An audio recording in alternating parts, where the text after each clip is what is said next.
Hello guys, welcome back in ऐसी classes of chemistry for class 12।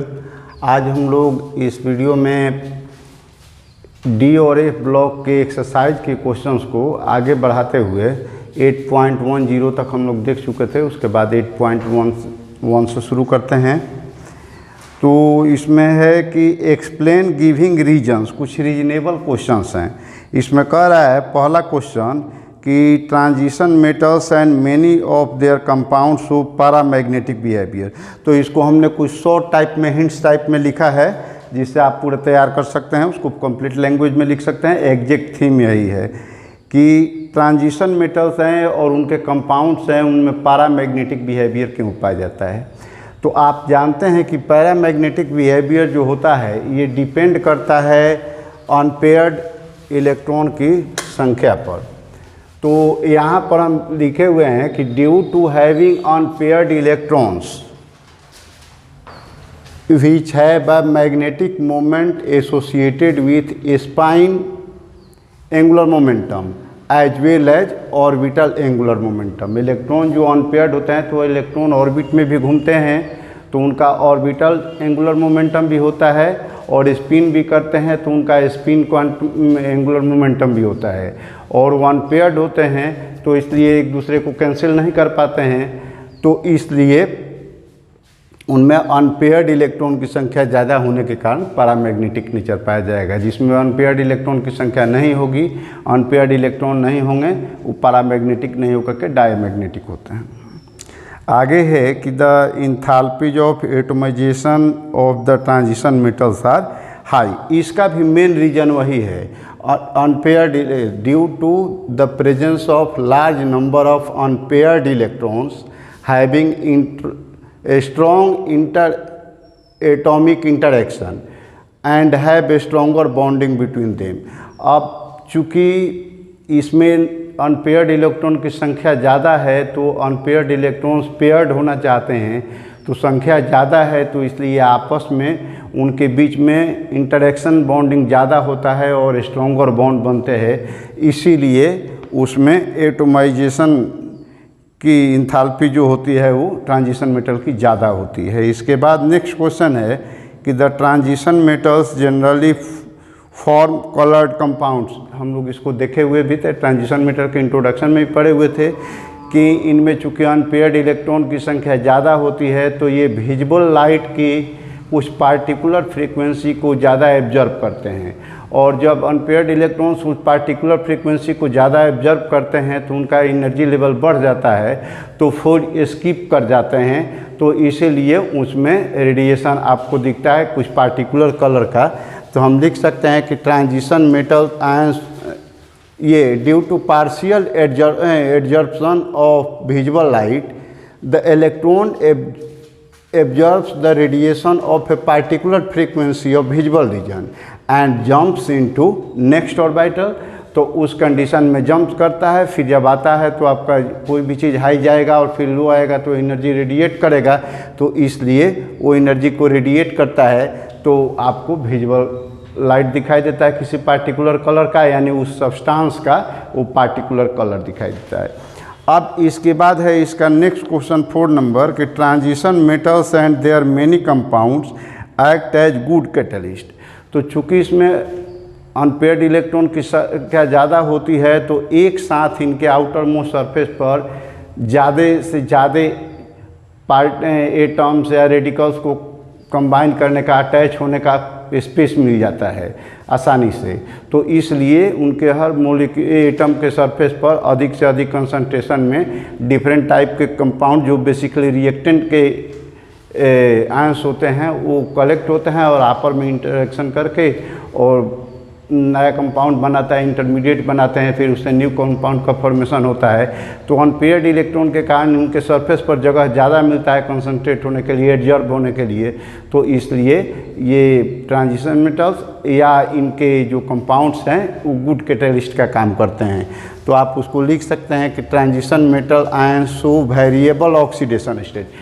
और वही variable oxidation state का भी रीज़न वही है मेन, कि अनपेयर्ड इलेक्ट्रॉन ज़्यादा होते हैं तो अलग अलग संख्या में ये अटैच हो सकते हैं, तो वेरिएबल ऑक्सीडेशन स्टेट दिखाते हैं और इसलिए ये इफेक्टिव कैटलिस्ट की तरह काम करते हैं। एक दो एग्जांपल दे सकते हैं, जैसे यहाँ पर हमने दिया कि आयोडाइड आयन को H2O8 के साथ जब रिएक्ट कराते हैं फेरिक आयन के प्रेजेंस में, तो फेरिक आयन यहाँ पर कैटलिस्ट का काम करता है और I2 और SO2 प्राप्त होते हैं। इसके मैकेनिज्म को हम देख सकते हैं कि मैकेनिज्म में क्या है कि Fe3 जो है ये पहले आयोडाइड से रिएक्ट करता है, तो आयोडाइड से करता है तो इसमें क्या होता है कि ये दो इलेक्ट्रॉन, एक आयोडाइड के पास एक इलेक्ट्रॉन है तो दो आयोडाइड है तो दो इलेक्ट्रॉन रिलीज कर देते हैं इसको, तो इसका हर एक Fe3 एक ले करके इलेक्ट्रॉन और Fe2 में कन्वर्ट होता है और I2 आपका यहाँ पर बन जाता है। तो उसी तरीके से फिर जो Fe2+ है तो ये Fe2+ अब दूसरा है इससे रिएक्ट करता है, तो इससे कलेक्ट करके फिर से वो Fe3+ में एक और लूज करता है और Fe3 में बन जाता है। तो यहाँ पर एक एक लूज करेगा तो आपको दो है Fe2+, तो दो एक में एक कर रहा है तो दो में दो इलेक्ट्रॉन लूज होंगे तो 2Fe3+ बन जाता है और यहाँ पर 2SO4 2- बन जाता है।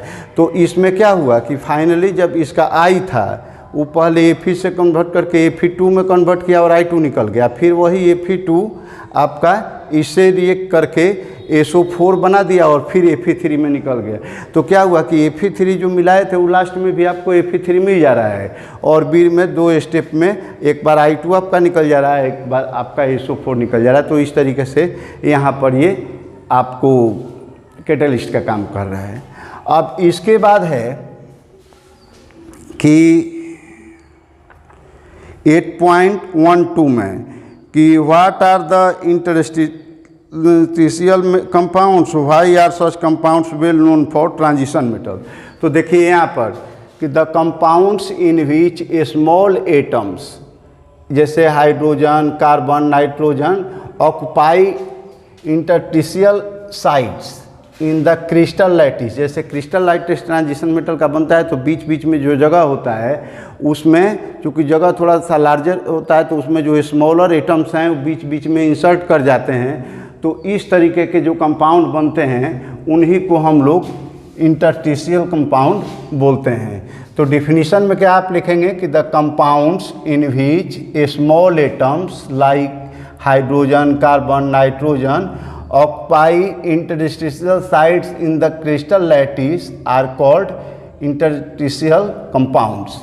अब ये कंपाउंड जो होते हैं ट्रांजिशन मेटल के लिए पूछ रहा है कि क्यों ज़्यादा होते हैं, तो ट्रांजिशन मेटल में these compounds are well known for transition metals because small atoms can easily occupy the positions in the voids present in the crystal lattice of transition metal।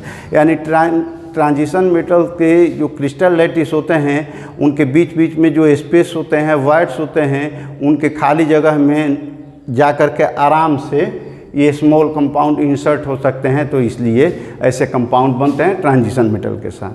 अब इसके बाद दिया हुआ है 8.13 how is the variability in oxidation states of transition metals different from that of the non transition metals. Examples. तो देखिए इसमें transition metal जो होते हैं तो उसमें ऑक्सीजन स्टेट जो होते हैं, ऑक्सीडेशन स्टेट, तो वो यूनिटी से वेरी करता है, मतलब 1 2 3 इस तरह से इंक्रीज करता है। तो इन transition metals the oxidation states vary by unity, unity means 1 due to incomplete filling of d orbitals. जैसे मैग्नीज है Mn, तो ये +2 +3 +4 +5 +6 और +7 ऑल डिफरेंट ऑक्सीजन से दिखाता है जिसमें 1 का डिफरेंस पाया जाता है। लेकिन नॉन ट्रांजिशन मेटल में this variation is selective always differing by 2, इसमें 2 का डिफरेंस पाया जाता है। जैसे सल्फर है तो +2 में आता है, 4 आता है, 6 आता है। तो 2 और 4 में कितने का डिफरेंस हो रहा है? 2 का। 4 और 6 में 2 का डिफरेंस हो रहा है, तो 2 4 6 ऑक्सीडेशन स्टेट में आता है। नाइट्रोजन ऐसे ही 3 और 5 दिखाता है। तो इस तरह के जो अलग अलग कंपाउंड हैं जो नॉन ट्रांजिशन मेटल्स हैं, उनमें ऑक्सीडेशन स्टेट में डिफरेंस 2 का होता है, जबकि ये ट्रांजिशन मेटल में होते हैं तो डी ऑर्बिटल इनकम्प्लीट होता है, अनपेयर्ड होते हैं उसमें इलेक्ट्रॉन, तो इसलिए उसमें 1 का वेरिएशन मिलता है ऑक्सीडेशन स्टेट में। इसके बाद दिया हुआ है कि describe the preparation of potassium dichromate from the chromate और what is the effect of increasing pH on the solution of potassium dichromate. तो ये पूरा पोटेशियम डाइक्रोमेट का हम लोग वीडियो देखे हुए हैं, दिए हुए हैं, उसमें पूरा डिटेल्स है, बस वही पूरा डिटेल्स दिख रहा है प्रिपरेशन का। और इसके बाद इस सेकंड रिएक्शन का भी देना है। फिर उसमें कह रहा है कि डिस्क्राइब 8.15 में कि describe the oxidising action of potassium dichromate and write the ionic equations for the reactions with iodide iron solution, iron second solution and H2H। तो ये भी हम लोग पूरा डिटेल्स में हम देख चुके हैं K2। और इसके बाद एक 8.16 का भी है कि describe the preparation of potassium permanganate, how does the acidified permanganate solution react with iron second ions SO2 and oxalic acid, write the ionic equation for the reaction. तो ये तीनों क्वेश्चन का हम लोग potassium dichromate में पढ़ेंगे, तो उसका रिलेटेड क्वेश्चन का आंसर मिल जाएगा। पूरे वीडियो से नोट्स तैयार किए हुए हैं वो, और पोटेशियम पर मैग्नेट के लिए पढ़े हुए हैं, तो उससे पोटेशियम पर मैग्नेट वाला यानी 8.16 का हो जाएगा। इसके बाद 8.17 में दिया हुआ है कि for M2+M and M3+/M2+ systems the electrode values of E standard values of some metals are as follow, दिया गया है यहाँ पर कुछ, और कह रहा है कि use the data to comment upon the stability of Fe3+ ion in acidic solution as compare to Cr3+ और Mn3+। और सेकंड में इसी का है कि the ease with which iron can be oxidised as compare to a similar process by either chromium और manganese metal. यानी oxide formation का ऑर्डर क्या होगा सेकंड में, अब पहले में स्टेबिलिटी की बात है। तो देखिए ई स्टैंडर्ड जो क्रोमियम का आप देख रहे हैं Cr3 Cr2 का, तो ये दिया हुआ है -0.4 वोल्ट, और Mn3+ Mn2+ का दिया हुआ है +1.5, और Fe3+ और Fe2+ का दिया हुआ है +0.8। तो इसमें निगेटिव वैल्यू है हमारे क्रोमियम के लिए, Cr3 के लिए। तो जो निगेटिव वैल्यू होता है इसका मतलब कि वो ज़्यादा स्टेबल है, लेस रिएक्टिव है। तो इसमें स्टेबल कौन हो जाएगा सबसे ज़्यादा, तो Cr3। और फिर इसके बाद Mn और Fe में देखते हैं तो Mn3+ और Fe3+ में देखते हैं तो Mn3+ का +1.5 है और Fe3+ का +0.8 है। तो Mn3.5 जो होगा ये सबसे कम स्टेबल होगा, तो क्योंकि वो जल्दी रिएक्ट कर जाएगा। तो अब यहाँ पर ये standard Cr3+ Cr2+ is negative -0.4 volt. It indicates that Cr3+ ion in solution, Cr3+ ion in solution cannot be reduced to Cr2, यानी Cr2 में इसका कन्वर्जन नहीं हो सकता क्योंकि ये निगेटिव दिया हुआ है। फिर फर्दर Mn और निगेटिव का मतलब कि ये डिजॉल्व हो जाता है, इटसेल्फ वाटर से डिजॉल्व हो जाता है, तो ये कन्वर्ट नहीं हो सकता, ये निगेटिव है। और अब जब पॉजिटिव की बात करें मतलब Mn3+ हो सकता है, Fe2+ हो सकता है, तब उसमें क्या देखते हैं कि further Mn3+ has high positive value, E standard value, so it is easily converted to Mn2+ as compare to Fe3+। जिसका जितना ही ज़्यादा पॉजिटिव वैल्यू होगा वो उतना ही जल्दी ऑक्सीडाइज होता है।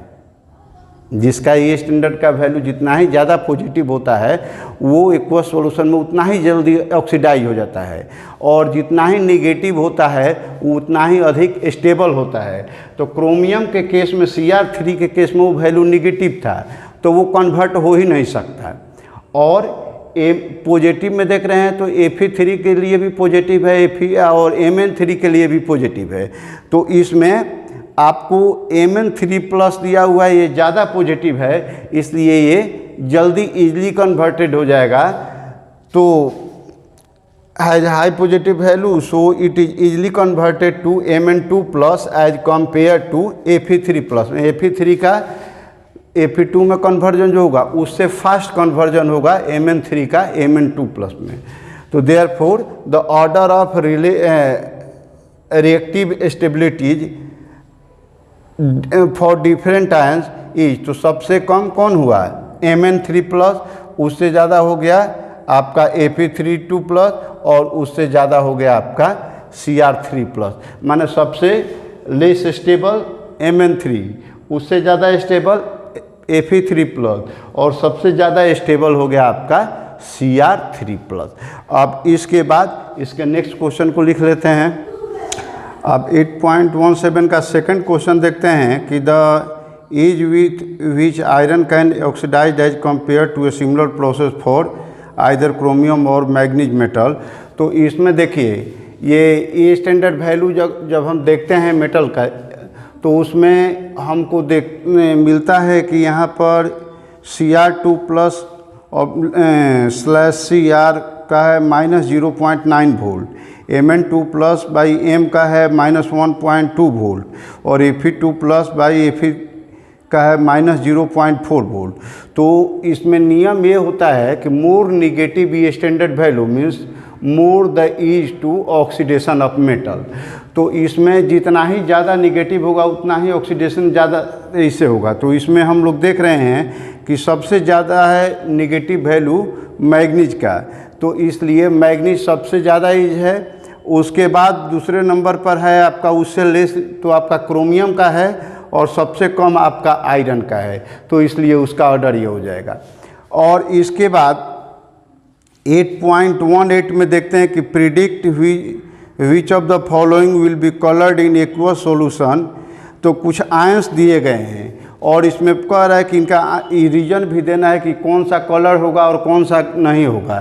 तो नियम ये है कि जिसमें अनपेयर्ड इलेक्ट्रॉन, जिस आयन में अनपेयर्ड इलेक्ट्रॉन होंगे उसमें कलर होगा, जिसमें अनपेयर्ड इलेक्ट्रॉन नहीं होंगे डी ऑर्बिटल में, या नहीं होने का मतलब कि या तो डी ऑर्बिटल वैकेंट है या D10 है यानी कम्प्लीटली फील्ड है, तो उस कंडीशन में वो कलरलेस होगा। तो यही only those ions will be coloured which have incomplete D orbitals.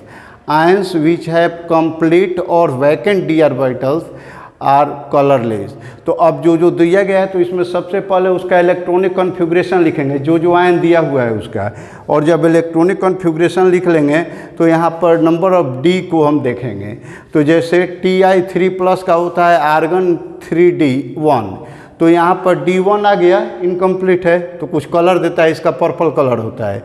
V3+ है, इसका भी आर्गन 3D2 होता है, तो यहाँ पर ये ग्रीन कलर देता है, कुछ ना कुछ कलर देगा, मैंने कलर्ड है। और कॉपर प्लस के लिए देखते हैं तो आर्गन 3D10 होता है, तो क्योंकि 4s1 वाला हट गया 3D10 बच गया। तो अब यहाँ पर 3D10 है इसमें, तो ये कम्प्लीटली फील्ड है इसलिए कलरलेस हो जाता है।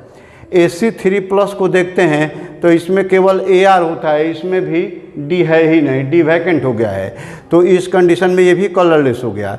और बाकी Mn2+ में Ar3D3 है, Fe3+ में Ar3D5 है और कोबाल्ट 2+ में Ar3D7 है, यानी इसमें D आपका इनकम्प्लीट है, तो इसलिए कुछ ना कुछ कलर मिलता है। तो Mn का पिंक है, Fe का ब्राउन है, कोबाल्ट का पिंक है, तो कुछ ना कुछ कलर मिलेगा, कलर कंपाउंड होंगे अगर D ऑर्बिटल इनकम्प्लीट है तो, और D ऑर्बिटल अगर एब्सेंट है या कम्प्लीटली फील्ड है तो वो कलरलेस होगा। तो इस आधार पर हम इसको लिख सकते हैं इसके बाद है कि 8.19 के लिए कि compare the stability of +2 oxidation state for the elements of the first transition series. तो ये आपको इसी एक्सरसाइज के 8.3 क्वेश्चन में सेम क्वेश्चन है, तो उसी टाइप का इसका भी आंसर होगा, इसलिए हमने रिपीट नहीं किया, उसको लिख दे रहे हैं कि सेम है question number 3 for exercise question. ये आप इंट है, आप उसको देख लीजिएगा, वहाँ से तैयार कर लीजिएगा। इसके बाद है 8.20 कि compare the chemistry of actinoids with that of lanthanoids with special reference to. तो यहाँ पर कुछ पैरामीटर दिए गए हैं, 4 पैरामीटर दिए गए हैं, electronic configuration, oxidation state, atomic and ionic size and chemical reactivity. तो इन्हीं के आधार पर हम लोग इसका कंपैरिजन एक टेबल बना करके कर लेते हैं। टेबल यहाँ पर बना दिए हैं हम लोग। तो देखिए ये पहला दिए हैं सीरियल नंबर एंड पैरामीटर जो यूज किया जा रहा है, इसके बाद लैंथेनोइड्स और एक्टिनोइड। तो जैसे पहला है इलेक्ट्रॉनिक कॉन्फ़िगरेशन, तो इलेक्ट्रॉनिक कॉन्फ़िगरेशन में जो लैंथेनोइड होता है वो 4F सीरीज वाला है, तो उसमें क्या होता है जेनॉन के बाद आता है, तो जेनॉन 54, 4F1 to 14 और 5D0 to 1 और 6S2, ये जनरल उसका कॉन्फ़िगरेशन होता है। और वैसे ही एक्टिनोइड जो होते हैं तो 5F में जाते हैं, रेडॉन के बाद जाते हैं, तो रेडॉन 86, 5F1 to 14, बस ये सब एक एक बढ़ जाएगा, ये ऑर्बिट नंबर बढ़ जाएगा। ये जेनॉन के जगह रेडॉन हो गया, और 5 के ये 4 के जगह 5, यहाँ 5 के जगह 6, 6 के जगह 7, पैटर्न सेम ही है। उसके बाद इसका एग्जाम्पल भी देखिए, जैसे सीरियम में है 58 होता है, तो जेनॉन इंटू 4F1, 5D1 और 6S2 हो गया। ऐसे ही यूरेनियम का होता है 92, तो 92 के लिए रेडॉन 5F3, 6D1 और 7S2 हो गया। तो इस दोनों में फ़र्क क्या होता है कि ये जेनॉन के बाद शुरू होगा लैंथेनोइड और एक्टिनोइड का होगा रेडॉन के बाद। इसके बाद ऑक्सीडेशन स्टेट, सेकेंड पैरामीटर, तो ऑक्सीडेशन स्टेट लैंथेनोइड्स में मिलते हैं, सबसे ज़्यादा कॉमन होता है +3, और इसके अलावा कहीं कहीं +2 और +4 भी मिलते हैं, और इसमें भी +3 होता है कॉमन स्टेट, दोनों का सेम है कॉमन वाला, लेकिन अदर में इसमें +2 या +4 मिल सकते हैं, जबकि इसमें 2 नहीं मिलता है, तो +4, +5 और +6 मिलते हैं। इसके बाद एटॉमिक साइज की बात करें तो एटॉमिक साइज डाउन, जैसे जैसे हम लेफ्ट टू राइट बढ़ते हैं सीरीज में, तो एटॉमिक नंबर बढ़ता है और उसके साथ साथ एटॉमिक साइज डिक्रीज करते जाता है। तो size of atom and decreases across the period and in the group size of a lanthanoid element is smaller than corresponding actinoid. यानी जो सेम ग्रुप में है तो उसका लैंथेनोइड ऊपर है, नीचे आपका एक्टिनोइड है, तो लैंथेनोइड का कम होता है, एक्टिनोइड का थोड़ा सा रेस्पेक्टिवली ज़्यादा होता है। और वही चीज़ यहाँ भी है कि साइज डिक्रीज करेगा, लेकिन लैंथेनोइड और एक्टिनोइड में देखें तो लैंथेनोइड का कम होगा और उसके कॉरेस्पॉन्डिंग आपके एक्टिनोइड का ज़्यादा हो गया, यानी किसी भी ग्रुप में एक्टिनोइड ज़्यादा लार्ज साइज वाला होता है। और इसके बाद लास्ट दिया है केमिकल रिएक्टिविटी, तो इसमें लैंथेनोइड्स में कॉम्प्लेक्स फॉर्मेशन की टेंडेंसी कम होती है और वो चीज़ स्ट्रॉन्गर होती है कॉम्प्लेक्स फॉर्मेशन की आपके एक्टिनोइड में। और इसके बाद इसमें प्रोमेथियम को छोड़ करके बाकी नॉन रिएक्टिव होते हैं, रेडियो एक्टिव, और एक्टिनोइड में सारे के सारे एक्टिनोइड रेडियो एक्टिव एलिमेंट होते हैं।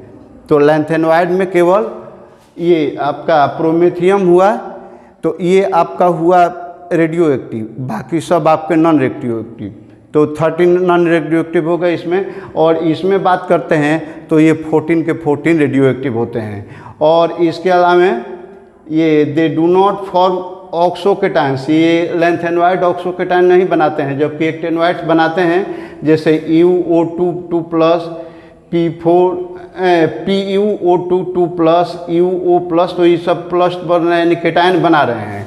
और इसके अलावा इसमें ऑक्साइड और हाइड्रोक्साइड जो होते हैं, तो लैंथेनोइड के ऑक्साइड्स और हाइड्रोक्साइड आपके लेस बेसिक होते हैं और वही एक्टिनोइड्स के मोर बेसिक होते हैं। तो इस तरीके से आज हम लोगों ने 8.2 तक का क्वेश्चन देखा, 8.11 से लेकर के 8.20 तक का क्वेश्चन देखे। अब इसके बाद अगले वीडियो में हम लोग मिलेंगे तो उसमें फिर 8.21 ऑनवर्ड्स की बात करेंगे। परहैप्स उसका 2 वीडियो हो सकता है, वहाँ से लेकर चूँकि 8.40 तक है, तो नहीं होगा तो 10-10 का हम लोग देख लेंगे, या फिर जैसा होगा उसमें देखेंगे, 2 पार्ट होगा। और उसके बाद कोऑर्डिनेशन कंपाउंड की बात करेंगे।